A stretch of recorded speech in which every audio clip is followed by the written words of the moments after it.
നിങ്ങൾക്കേവർക്കും കൗൺസിലിംഗ് ടോക്കിലേക്ക് സ്വാഗതം.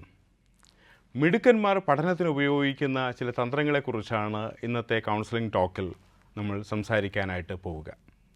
എങ്ങനെയാണ് കുട്ടികൾ പരീക്ഷകളിൽ കൂടുതൽ മാർക്കുകൾ നേടുക എന്ന് പലരും ഞങ്ങളോട് ചോദിക്കാറുണ്ട്. പഠനത്തിന് ബുദ്ധി കൂടിയത് കൊണ്ടാണോ? അതൊരു കാരണം തന്നെ ആയിരിക്കാം. എന്നാൽ അതിനേക്കാൾ ഉപരിയായി സിസ്റ്റമിക്കായി പഠിക്കുന്നവർക്കാണ് കൂടുതൽ മാർക്കുകൾ നേടാൻ കഴിയുക. സിസ്റ്റമിക്കായി പഠിക്കുന്നവർക്ക് 3 കാര്യങ്ങൾ അതുമായി ബന്ധപ്പെട്ട് പറയുകയാണ്. ഒന്നാമത്തെ കാര്യം, സ്മാർട്ടായിട്ട് പഠിക്കണം. സ്മാർട്ടായിട്ട് പഠിക്കാനുള്ള രീതികളിൽ ഏറ്റവും പ്രധാനപ്പെട്ട ഒന്ന് എന്ന് പറയുന്നത് ശരിയായ നോട്ടുകൾ തയ്യാറാക്കണം. അപ്പോൾ നമുക്കറിയാം, നോട്ടുകൾ തയ്യാറാക്കുന്നത് നമ്മുടെ പഠനകാലത്തിൻ്റെ ജീവിതത്തിൻ്റെ ഭാഗമാണ്. എന്നാൽ സാധാരണ നോട്ട് തയ്യാറാക്കുന്നത് പോലെയല്ല. 2 തരത്തിലുള്ള നോട്ടുകളുണ്ട്. ഒന്ന് ക്ലാസ് നോട്ടുകൾ അഥവാ ടീച്ചർ തരുന്ന നോട്ടുകൾ. ടീച്ചർ നിങ്ങൾക്ക് പാഠങ്ങളെക്കുറിച്ചുള്ള അതുമായി സംബന്ധപ്പെട്ട അഭ്യാസങ്ങളുമായി ബന്ധപ്പെട്ട നോട്ടുകൾ തരാറുണ്ട്. വൃത്തിയായി ആകർഷകമായ വിധത്തിൽ നന്നായി ഭംഗിയായി എഴുതി സൂക്ഷിക്കേണ്ടത് ആവശ്യമാണ്. അതുപോലെ തന്നെയുള്ള രണ്ടാമത്തെ നോട്ടെന്ന് പറയുന്നത് ക്ലാസ് നോട്ടുകളാണ്. അതായത് ടീച്ചർ പഠിപ്പിച്ചുകൊണ്ടിരിക്കുന്ന സമയത്ത് തന്നെ എടുക്കുന്ന നോട്ടുകൾ. നിങ്ങൾക്ക് പ്രധാനമെന്ന് തോന്നുന്ന, നിങ്ങളെ ടച്ച് ചെയ്യുന്ന ഭാഗങ്ങളെ നിങ്ങൾ എഴുതി വയ്ക്കുക. കാരണം എന്താണ് എന്ന് പറഞ്ഞാൽ, നിങ്ങൾ തിരികെ വീട്ടിൽ വന്ന് വായിച്ചു നോക്കുമ്പോൾ നിങ്ങൾക്ക് വളരെ വേഗത്തിൽ അത് ഓർമ്മയിൽ കൊണ്ടുവരുവാൻ സാധിക്കും. നോട്ടിൻ്റെ അടുത്ത പ്രധാനപ്പെട്ട കാര്യങ്ങളെന്ന് പറയുന്നത്, നോട്ട് വായിക്കുമ്പോൾ സാധാരണ പോലെ വായിച്ചു പോകരുത്. വായിച്ചതിനെ എഴുതി പരിശീലിക്കുക. അടുത്ത പ്രധാനപ്പെട്ട കാര്യമെന്ന് പറയുന്നത്, എഴുതുന്ന ആ നോട്ടുകൾ അങ്ങനെ തന്നെ വെച്ചിരിക്കാതെ ആ നോട്ടിൻ്റെ അടിയിൽ വ്യത്യസ്ത നിറങ്ങളുള്ള പേനകൾ കൊണ്ടോ പെൻസിൽ കൊണ്ടോ വരയ്ക്കുന്നത് നല്ലതാണ്.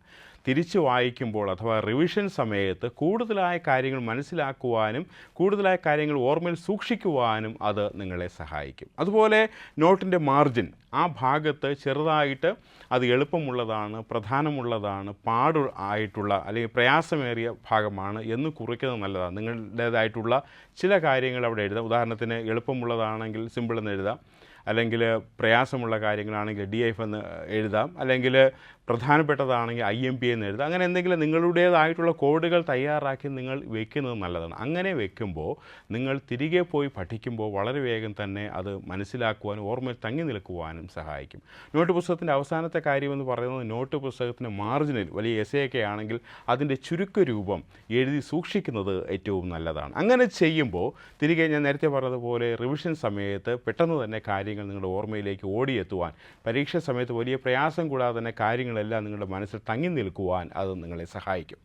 മിടുക്കന്മാർ ഉപയോഗിക്കുന്ന രണ്ടാമത്തെ തന്ത്രമെന്ന് പറയുന്നത് അവരുടെ ടെക്സ്റ്റ് ബുക്കാണ്. സാധാരണ നമുക്കറിയാം, നമ്മളെല്ലാവരും ടെക്സ്റ്റ് ബുക്ക് വായിക്കാറുണ്ട്. എന്നാൽ അതിൽ ചില രീതികൾ അവർ അനുവർത്തിക്കാറുണ്ട്. ഒന്നാമത്തെ കാര്യമെന്ന് പറയുന്നത്, നേരത്തെ ഞാൻ പറഞ്ഞതുപോലെ നോട്ടിൽ ചെയ്യുന്നത് പോലെ വ്യത്യസ്തതയുള്ള കളറുള്ള പെൻസിലോ പേനയോ ഉപയോഗിച്ച് പ്രധാനപ്പെട്ട ഭാഗങ്ങളെല്ലാം അടയാളപ്പെടുത്തണം. ഉറക്കെ വായിക്കും, നന്നായി വായിക്കുമെന്ന് നമുക്കറിയാം. അതുപോലെ തന്നെ ചില ഭാഗങ്ങൾ എഴുതി പരിശീലിക്കുന്നത് നല്ലതാണ്. അതിൻ്റെ അഭ്യാസങ്ങൾ തീർച്ചയായിട്ടും നിങ്ങൾ ചെയ്യും. പക്ഷേ അത് മാത്രം പോരാ. അഭ്യാസങ്ങൾ കൂടാതെ ഓരോ പാരഗ്രാഫ് വായിക്കുമ്പോഴും അതിൽ നിന്ന് നിങ്ങളുടേതായിട്ടുള്ള ചോദ്യങ്ങൾ നിങ്ങൾ തയ്യാറാക്കിയെടുക്കണം.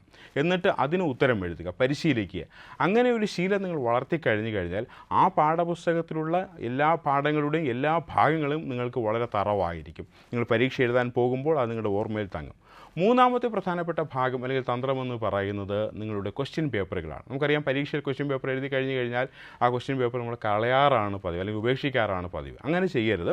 പഴയ ക്വസ്റ്റ്യൻ പേപ്പറുകൾ എപ്പോഴും നിങ്ങളുടെ കയ്യിൽ സൂക്ഷിച്ച് വെക്കണം. മാത്രമല്ല, കഴിഞ്ഞ മുൻ വർഷങ്ങളിലെ ക്വസ്റ്റ്യൻ പേപ്പറുകൾ കളക്ട് ചെയ്ത് വെക്കുന്നത് ഏറ്റവും നല്ലതാണ്. അങ്ങനെ കളക്ട് ചെയ്ത് വെച്ചിട്ട് മോക്ക് ടെസ്റ്റുകൾ അല്ലെങ്കിൽ സാധ്യതാ പരീക്ഷകൾ എഴുതി നോക്കേണ്ടത് ഏറ്റവും ആവശ്യം. അങ്ങനെ ചെയ്യുമ്പോൾ നിങ്ങൾക്ക് 2-3 കാര്യം മനസ്സിലാകും. ഒന്ന്, നിറയെ പേർക്ക് പറ്റുന്ന ഒരു അബദ്ധം എന്താണെന്ന് പറഞ്ഞു കഴിഞ്ഞാൽ, കാര്യമെല്ലാം അറിയാം, പക്ഷേ പരീക്ഷ എഴുതി വരുമ്പോൾ സമയം തികയാറില്ല. പക്ഷേ നിങ്ങൾ മോക്ക് ടെസ്റ്റ് എഴുതി ശീലിക്കുമ്പോഴേക്ക് നിങ്ങൾക്കറിയാം ഓരോ ചോദ്യത്തിനും എത്ര സമയമാണ് ചിലവഴിക്കുക, സ്കിപ്പ് ചെയ്ത് പോകേണ്ടത് എങ്ങനെയാണ്, പോയിട്ട് തിരികെ വരേണ്ടത് എങ്ങനെയാണ്. ഇങ്ങനെയുള്ള ഒരുപാട് തന്ത്രങ്ങൾ നിങ്ങൾക്ക് മനസ്സിലാക്കുവാൻ സാധിക്കും. നിങ്ങൾ യഥാർത്ഥമായ പരീക്ഷ എഴുതുമ്പോൾ സമയം പാഴാക്കാതെ നല്ല രീതിയിൽ പരീക്ഷ എഴുതി വിജയം കരസ്ഥമാക്കുവാൻ, ഒരു ക്വസ്റ്റ്യൻ പോലും വിട്ടുകളയാതെ എഴുതി തീർക്കുവാൻ നിങ്ങൾക്ക് സാധിക്കും. അതിൻ്റെ ഒരു തന്ത്രം ഇതാണ്.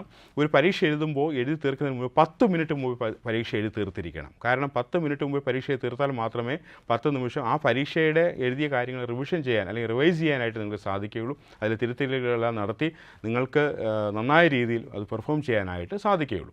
അടുത്ത കാര്യം എന്ന് പറയുന്നത്, ക്വസ്റ്റ്യൻ പേപ്പർ നിങ്ങൾ ഉപയോഗിക്കുമ്പോൾ നിങ്ങൾ മനസ്സിലാക്കുന്ന ഒരു കാര്യം, ആവർത്തിച്ചുള്ള ചോദ്യങ്ങൾ ഏതാണ് എന്ന് നിങ്ങൾക്ക് മനസ്സിലാക്കും. അതിനെ കൂടുതലായിട്ട് ശ്രദ്ധ കൊടുത്ത് പഠിക്കുവാനും പരിശീലിക്കുവാനും നിങ്ങൾ ഈ മോക്ക് ടെസ്റ്റുകൾ കാര്യങ്ങൾ നിങ്ങളെ ഒരുപാട് സഹായിക്കും.